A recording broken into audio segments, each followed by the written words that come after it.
আমি মনে আপনাকে বলেছি যে তিনি 8টা যে টেস্ট ম্যাচ হবে আপ টু যেটা আমরা ওয়েস্ট ইন্ডিজ দিয়ে শেষ করবো ডিসেম্বরে, সবগুলোতে তিনি অ্যাভেলেবেল থাকবেন এবং তিনি নিয়মিতভাবেই প্র্যাকটিস সেশনে আসবেন। হ্যাঁ, এখানে যেন প্র্যাকটিস সেশনে সবারই প্রত্যেকটা খেলোয়াড় বিদেশি কর্মকর্তার নিরাপত্তা একটা ইস্যু থাকে। দ্যাট ইজ ডেফিনেটলি বর্তমান পরিস্থিতির আলোকে সেটাকে তো দেশকে এনশিওর করতে হবে, because Shakib Al Hasan is definitely top player বাংলাদেশের। এখানে হয়তো আপনাদের অনেকেই আমাকে ফোন করেছেন, প্রশ্ন করেছেন যে সিলেকশনের ক্ষেত্রে আমরাও সিলেক্টররা ভেবেছি অনেক অনেক ইস্যু ছিল, বিকজ তিনি একজন রাজনৈতিক ব্যক্তিত্ব ছিল বিসাইড প্লেয়ার। তো আমরা সেটা নিয়ে ভেবেছি, বাট তার সিলেকশনটা হচ্ছে তার খেলার মেধার উপরে। তো সেই ক্ষেত্রে আমরা যে জিনিসটা ইউজুয়ালি করি সেটাই আমরা করেছি, তার মেধার জায়গাটাকেই আমরা সমুন্নত রেখেছি। প্রত্যেকটা প্লেয়ারের ক্ষেত্রেই এটা হয়, তো সেটাকে বিবেচনা করি তিনি দলে আছেন এবং আগামীতেও আমি মনে করি যদি আমরা সিলেকশন প্যানেলে থাকি তো আমরা মেধাটাকেই গুরুত্ব দিব সবসময়। আর যে সংস্কারের ছোঁয়া লেগেছে আমার বিশ্বাস যে নিশ্চয়ই এই ধরনের কিছু প্রসেস ঠিক করা হবে যে কেউ জাতীয় দলে থাকা অবস্থায় রাজনীতি করতে পারবেন কি না, এই কথাটা যেমন কালকে হয়তো সোহান বলেছে। But at the same time আমার এটার সঙ্গে এডিশনালি আমি একটা বার্তা দিতে চাই, একটা বক্তব্য রাখতে চাই, সেটা হচ্ছে যে সংস্কার দুই জায়গায় হতে হবে। একটা খেলোয়াড়ের জন্য যেমন তিনি যোগদান করতে পারবেন কি পারবেন না রাজনৈতিক দলে, জাতীয় দলকে সার্ভ করার সময়, তার পাশাপাশি যে রাজনৈতিক দলগুলোর কনস্টিটিউশন কিংবা সংস্কার নিয়ে কথা বলছে এই ইন্টারিম গভর্নমেন্ট, সেখানে একটা রাজনৈতিক দলেরও কি উচিত কোনো জাতীয় দলের খেলোয়াড়কে দলের টেনে নেওয়া তার রাজনীতি করার জন্য? তারা তো জনগণের জন্যই কাজ করে, দেশের জন্যই ভাবে। So it's not a one way traffic, you can't blame a player only, you should blame as well the political parties as well. আমি ভবিষ্যতের ব্যাপারে আমি আমার বক্তব্য দিলাম, হয়তো আমার চিন্তা ভাবনাটা আমি একটু শেয়ার করলাম। একমাত্র ওয়ালটন এসি দিচ্ছে 1 বছরের রিপ্লেসমেন্ট গ্যারান্টি এবং কম্প্রেসারের 10 বছরের গ্যারান্টি। আপনি ভাবনার কথা বলেছেন, তিনি আমাদের ভাবনায় আছেন এবং তার ফেরার কথাটা যেহেতু আপনি বলেছেন, তিনি কিন্তু এ টিমের হয়ে এখন পাকিস্তানে অবস্থান করছেন এবং তিনি 2টা লঙ্গার ভার্সন ক্রিকেট অংশগ্রহণ করছেন। এখানে আপনি একসঙ্গে তো মিডল অর্ডারে তার জায়গা তো নেই। আপনি তাহলে আমাকে একটা কথা বলেন যেখানে আমি কাকে বাদ দিতে পারতাম, এটা আমি আপনাকে প্রশ্ন করলাম। মমিনুল আছে, সাকিব আল হাসান আছে, মুশফিকুর রহিম আছে, লিটন দাস আছে। So that unfortunately 17 member team করলে হয়তো তাকে আমি রাখতে পারতাম, বাট আমার মনে হয়েছে যে টিমে রাখার থেকে তিনি যদি এই টিমের হয়ে আরও পরিপক্ক হন তাহলে যে কোনো সময় তিনি আরেকজন খেলোয়াড়কে রিপ্লেস করতে পারবেন। আপনি একটু আগে বললেন যে প্রেসিডেন্ট দলটা অনুমোদন করেন, জাস্ট অ্যাডমিনিস্ট্রেটিভ প্রসেস। তো বর্তমান বাস্তবতায় প্রেসিডেন্টকে খুঁজে পাওয়া যাচ্ছে না, অসমর্থিত সূত্রে জানা গেছে উনি ইংল্যান্ডে চলে গেছেন। এই দলটা অনুমোদন দিল কে? এটা আপনি সিওকে জিজ্ঞেস করলে উনি আরও ভালো বলতে পারবেন, বাট আমি জানি যে এটা বর্তমানের স্পোর্টস মিনিস্ট্রি এই ব্যাপারে অবহিত আছেন এবং তাদের থেকে নিশ্চয়ই আমাদের প্রধান নির্বাহী কোনো দিক নির্দেশনা পেয়েছেন। দল নির্বাচনের প্রক্রিয়া নিয়ে প্রশ্নটা ছিল, সেটা হলো যে আপনি বললেন যে মিডিয়া, সোশ্যাল মিডিয়া এগুলো কোনো না কোনোভাবে ইম্প্যাক্ট ফেলে কিনা, বোর্ড ইম্প্যাক্ট ফেলছে না, প্রভাব ডিসকাস যেটা বলছেন সোশ্যাল মিডিয়া এবং মিডিয়া।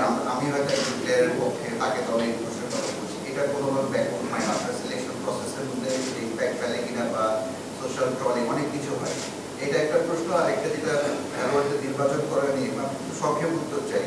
একজন এদেশের যে কোনো অ্যাডাল্ট নাগরিক নির্বাচন করার অধিকার রাখেন, তাকে ক্রিকেটার হলে পারবেন না, ব্যবসায়ী হলে পারবেন, সমবয়সী, মানে লাস্ট পয়েন্ট আমি বুঝতে পারিনি, আবার লাস্টেরটা একজন ক্রিকেটার ইলেকশন করতে নির্বাচন করতে পারবেন না, মানে নির্বাচন জাতীয় নির্বাচনের কথা বলছেন আপনি? আচ্ছা, এটা আসলে বাধাটা কোন জায়গায়? ওকে, এটা আসলে এটার একটা গাইডলাইন আসা উচিত সংশ্লিষ্ট প্রত্যেকটা ফেডারেশন কিংবা বোর্ড থেকে। আমি মনে করি যে সেই ক্রাইটেরিয়ায় আপনি যদি খেলাও থাকে, আপনার যদি রাজনৈতিক কর্মকাণ্ড থাকে, আপনি কোনটাকে প্রায়োরিটি দিবেন, that becomes a issue. So that সেই কারণে বোর্ডের একটা স্পেসিফিক আমার মনে হয় দিক নির্দেশনা যদি থাকে তাহলে মনে হয় ভালো হয়। তাহলে আর কেউ কোনো খেলোয়াড় আর রাজনীতিতে যাওয়ার আগে চিন্তা করবেন যে তার প্রায়োরিটি কোথায়, মানে এই রাস্তাটা আমার মনে হয় বন্ধ হওয়া উচিত। If you are national asset, আপনার পিছনে অনেক ইনভেস্টমেন্ট থাকে আপনাকে সেই পর্যায়ে নিয়ে যাওয়ার জন্য, তারপর অলওয়েজ সাডেন যখন আপনার খেলোয়াড় হিসেবে দেশকে আরও সার্ভিস দেওয়ার সুযোগ আছে, অলওয়েজ সাডেন আপনি যদি মানে কোনো রাজনৈতিক ক্যারিয়ার যদি এমন হয় আপনি বিল্ড আপ করে এসছেন, that is different. Always sudden আপনার জাস্ট পজিশনের আলোকে যদি আপনি শিফট হয়ে যান সেখানে, আমার মনে হয় সেটা হলে দেশই বঞ্চিত হয় আলটিমেটলি। যারা রাজনীতি করেন তারা তো দেশের জনগণের জন্যই করেন, দেশের জন্যই করেন, দেশের পতাকার জন্যই করেন। সো মাই পয়েন্ট ওয়াজ, তাদেরও যেমন ভাবনার বিষয় আছে যে একটা প্লেয়ারকে যেখানে আরেক জায়গায় খুব ভালো সার্ভ করছে তাকে আপনি নেবেন কিনা, না উচিত কিনা, ঠিক একইভাবে একটা খেলোয়াড়কেও তার প্রায়োরিটি সেট করা উচিত। মানুষ ভুল করে, আবার তার শুধরানোর সুযোগ আছে। আমি মনে করি যে সাকিব আল হাসান কিংবা অন্য খেলোয়াড়, যে কোনো খেলোয়াড়ই হোক, তিনি যদি কোনো ভুল করে থাকেন তার পথ চলার মধ্যে, আমার মনে হয় তাকে তার নিজেরই একসময় বোঝার সুযোগ হবে তিনি কোথায় ভুল করেছেন এবং সঠিক ট্র্যাকে তিনি আবার নিজেকে নিয়ে আসতে পারবেন। আর সোশ্যাল মিডিয়ার কথা আপনি বলেছেন, সোশ্যাল মিডিয়ার একটা ইম্প্যাক্ট তো থাকেই। সেই ইম্প্যাক্টের সময় আমি তো আর খেলোয়াড় না, আমার ক্যারেক্টার থেকে আমার সিলেকশন প্রসেসের মধ্যে দিয়ে আমরা যে ন্যাশনাল প্যানেল আমরা আছি তাদেরকে দেখাতে হবে। আমাদের তো একটা ছক আছে, ছকের মধ্যে থেকে আমাদেরকে হিসাব করতে হবে। এখন কে কত বড় স্ট্যাটাস, যদি কেউ অনেক বেশি একটা স্ট্যাটাসও দিয়ে থাকতো, আমি সেদিকই ক্রাইটেরিয়া হয়তো তার সিলেকশনের জন্য, সার্টেনলি নট। তার এক্ষেত্রে তার মেধাটা, ক্রিকেটীয় মেধাটাই সবচেয়ে আগে থাকতো। চ্যালেঞ্জ হচ্ছে ভালো খেলা। টেস্ট আপনি একটা ডিপার্টমেন্টে ভালো করে জিততে পারবেন না, সো দ্যাট আপনার ব্যাটিং বোলিং দুই জায়গাতেই আমরা যথেষ্ট ভারসাম্য রাখার চেষ্টা করেছি। এখানে অপশনস অনেক আছে, so that as well catching is also important. আমাদের দেখেছি স্লিপস ক্যাচিংয়ে স্টিল আমরা ইমপ্রুভ করলেও আরও ইমপ্রুভ করার সুযোগ আছে। সে মানে নতুন বলে সেই জায়গাগুলোতেই যায়, নতুন বলে আমাদের একটা আলাদা স্ট্রেংথ আছে।